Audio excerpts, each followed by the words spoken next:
Welcome back to another vlog. I want to start off by saying to everyone, thank you so much for all of your kind support from the last vlog video that we did.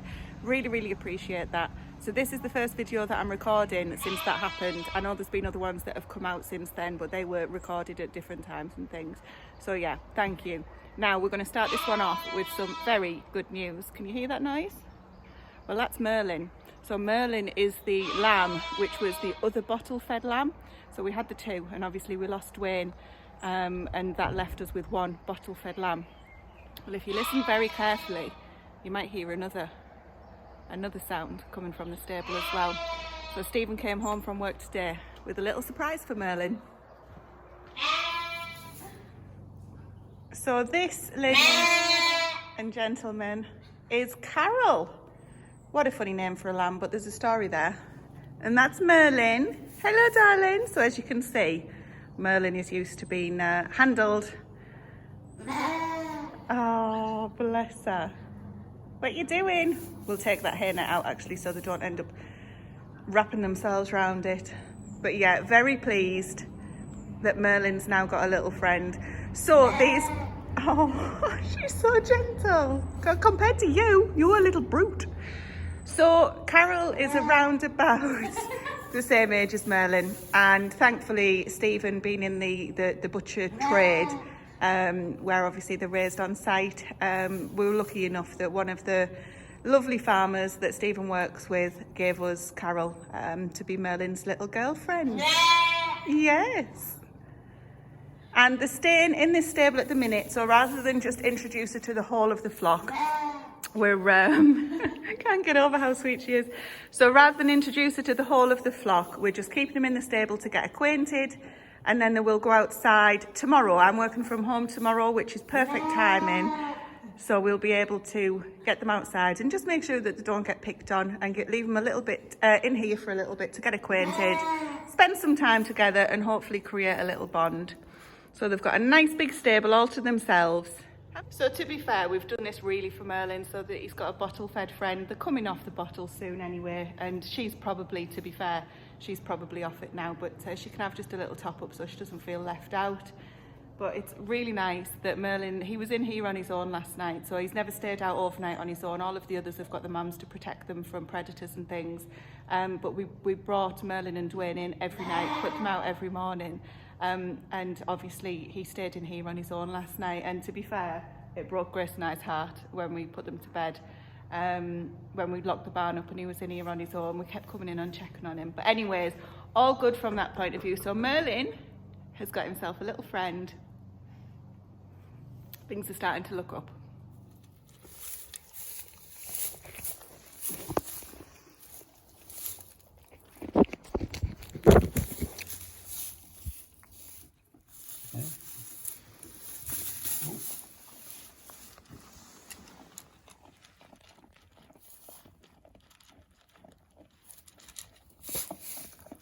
Merlin, isn't he letting you eat? He will.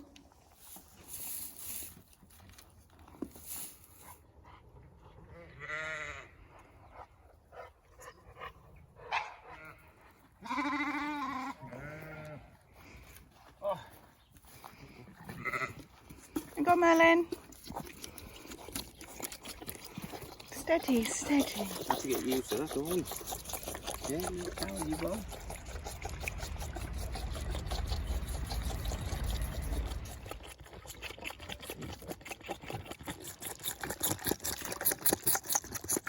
Hope you can hear me over the mince that I'm frying up in the pan over there. So this week we're back to work. We've got a long stint at work now before anybody gets any time off, before the school holidays and all those kind of things.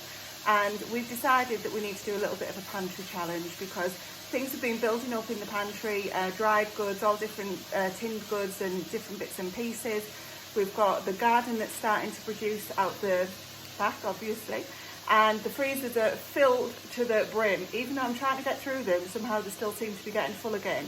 So I'm totally concentrating on using what's in the freezers, using down the pantry, cooking things that the chickens can have the scraps for. Anything from the garden that's not getting used is going to go to the pigs, etc. Because we've seemed to have spent quite a bit of money on not a lot of stuff over the last week or so, but also the cost of animal feed, etc., the general cost of living is just going through the roof. So it's time to tighten our belt. So in that pan there, I've got an onion and some some minced beef, or ground beef if you call it that. And I'm just frying that off. I've got a sweet potato and some mixed veg that I need to get used, and I'm literally just going to cook it all up as a kind of, it was going to be a cottage pie, or shepherd's pie, even though it's beef. But I decided, I'll use sweet potato, and then I thought, I'll leave the sweet potatoes as chunks, and it's kind of a disassembled sweet potato cottage pie-ish. Well, I'm afraid I didn't get a video of it before it started to be eaten. So that's what's left. It was absolutely lovely. I just added in a little bit of gravy for thickener, some extra veg, and just cooked it down in one pot, so there was only one pot to wash up, plus the plates that we had, and it was really delicious. And in here this week we've actually got some cabbage in the dehydrator, which sounds gross, but it'll be fantastic because we're using that as the super greens, which I mentioned in my last video, so if you haven't seen that you can check that out. But right now I've taken a big chicken out of the freezer because we're going to be having a roast dinner tomorrow, and then that'll give us some leftovers for the next day's lunches as well. And I've got a few jobs to get on with, so I will be back shortly or tomorrow to show you what else we're doing on the pantry challenge. On the morning we're having banana pancakes as one of the breakfasts that we've been having recently, and on that I'm having blueberries, and obviously there's banana in it. Now we've got a honeyberry bush and they are just coming out, so if you saw the last vlog you'll see that they've only been out maybe a few days now.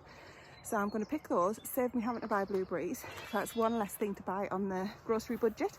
And the other thing I wanted to do tonight is I've got some mushrooms.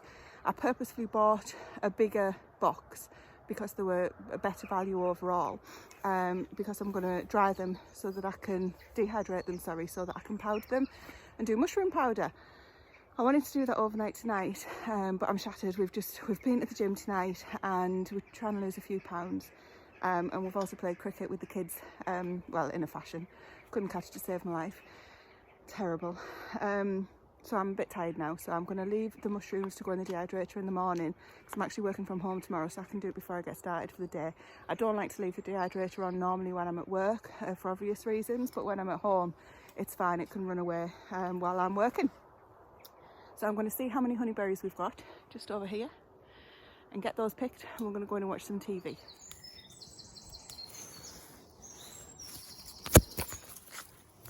But it's the end of another working day, and let's just get it out of the way. Probably same clothes. I think I was in the same clothes yesterday. I'll often put the same clothes on after work and get them washed at the end of the week, so let's just get that out of the way now. Well, jumper, not everything. Too much information. Tracy, move on. So right here we have got the dehydrated cabbage leaves. These are like crisps now, so they're ready to grind up or to powder up, and I'm just going to do my own super greens. The mushrooms, there's only 3 trays left, so I did get those in before work this morning, which I mentioned. The cabbage leaves just took forever. They were just refusing to dry. Anyway, they are literally so brittle now, they're like crisps. So there's only 3 trays left of mushrooms. They're just shriveling down to nothing, and I'm going to powder those as well. Incidentally, if you do dehydrate things and you powder them, and obviously it has to be super dry, properly dehydrated before you powder it, just use the pulse option on your blender or your grinder, whatever it is you've got, because anything, if you do it too long using just a continuous method, you might add moisture back into it, and then your powder might end up going rancid or mouldy, and we don't want to do that after all of the time and effort that we've put into it.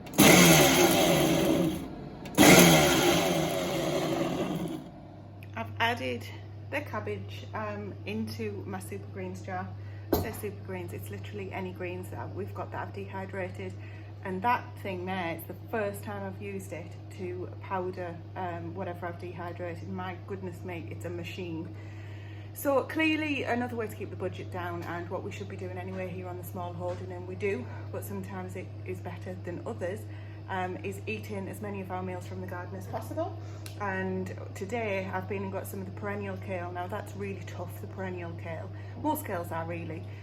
So what I'm doing is I'm just frying that off or cooking that down in my non-stick pan.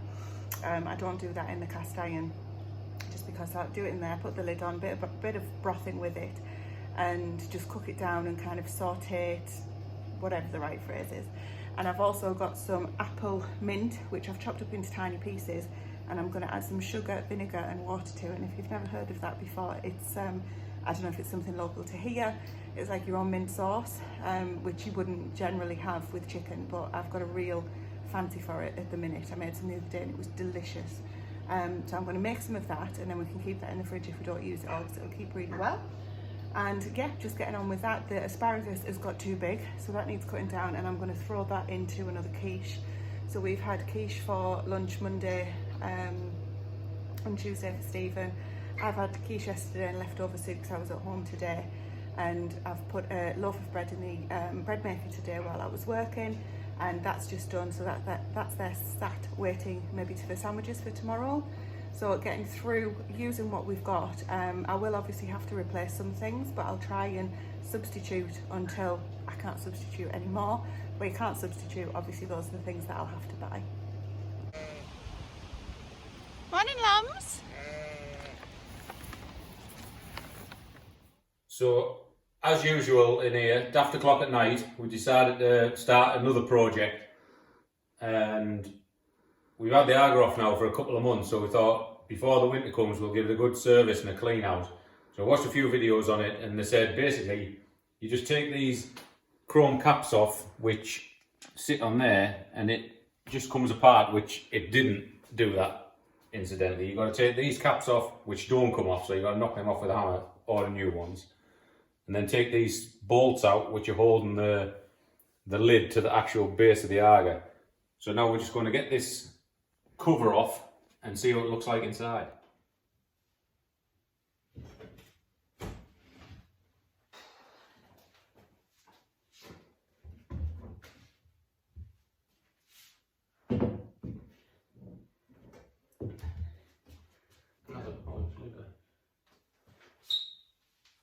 Right, so this is what the inside of an AGA shouldn't look like.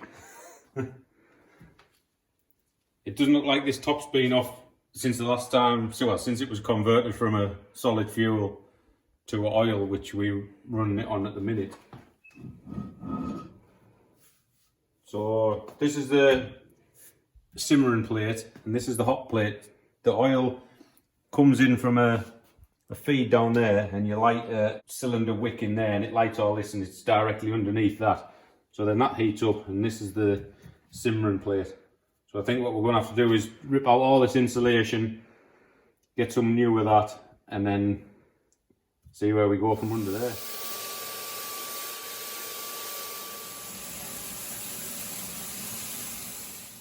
Well, I don't know, we decided to start this at 7 o'clock on a Thursday night, but we've got half of the vermiculite out, and it was full of soot, and there's got a big crack in there where there's supposed to be a rope, like an insulation rope to fit that there. So that must be where all the soot's escaping from, and it's sooted the whole thing up.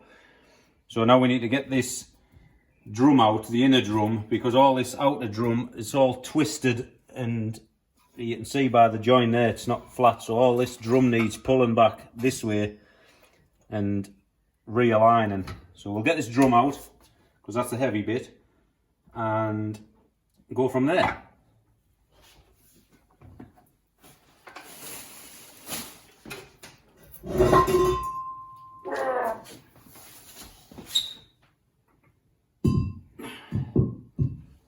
Massive is your man.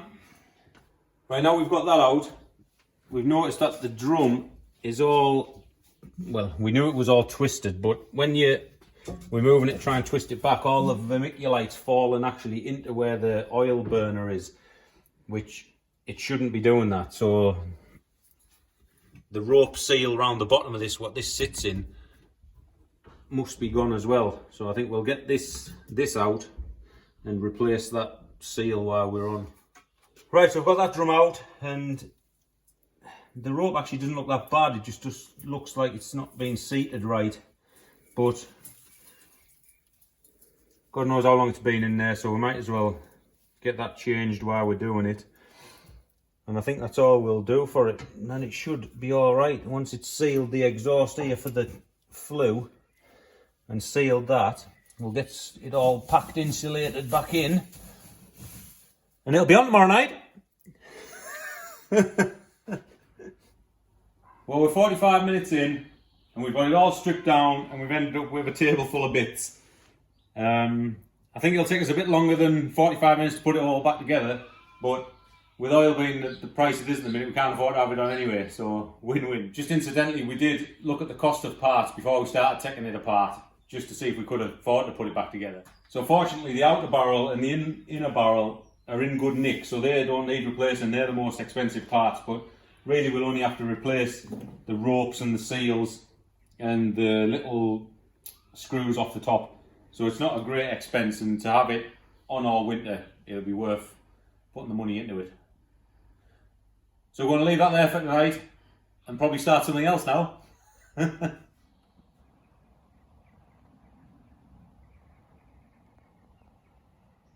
So it's all about saving money where we can at the minute. That's our oil tank behind there. So at the moment that's still well off limits because it's just ridiculously priced still, as Stephen said. So hopefully we'll get the AGA all finished and up and running again for the winter, and we can have a nice warm kitchen and the rest of the house. But for now, we're in a bit of a heat wave. It's absolutely roasting. One thing I have been doing is taking the surplus eggs that we've got and scrambling them and feeding those back to the chickens, and they've been absolutely loving that. And equally, I've got from the lockdown stores that we had, I've got a whole boatload of rice, kilos and kilos of the stuff. So one thing that I was thinking about doing is giving some back to Tesco's, you know, where they have the bins for where they can distribute to the food banks and things. But also I've been cooking some up in the Instant Pot and feeding that back to the chickens and distributing that amongst them as well. So that's really helping with the food costs. But a final thing that we've cottoned on to, we've teamed up with our local greengrocer, and he's been dropping off his waste product that the chickens are absolutely loving. And that is supplementing their diet loads. So there's, you know, things like raspberries, pears, cabbages, lettuces, all the things that, well, not cabbages really actually, but all of the things that go off quite quickly. He's just been dropping them off for us at our gate, and we've just been putting them straight in for the chickens, and it's working really well. So they're loving it, getting a lot of extra nutrients, and we're taking the reduced feed costs. So very pleased about that.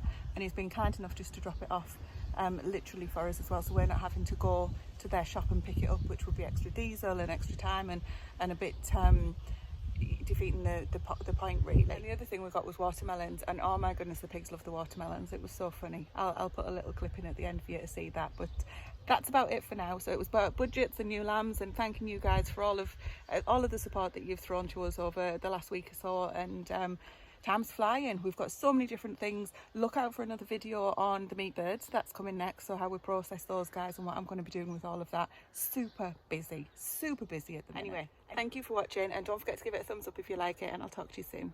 Bye for now. We could use that.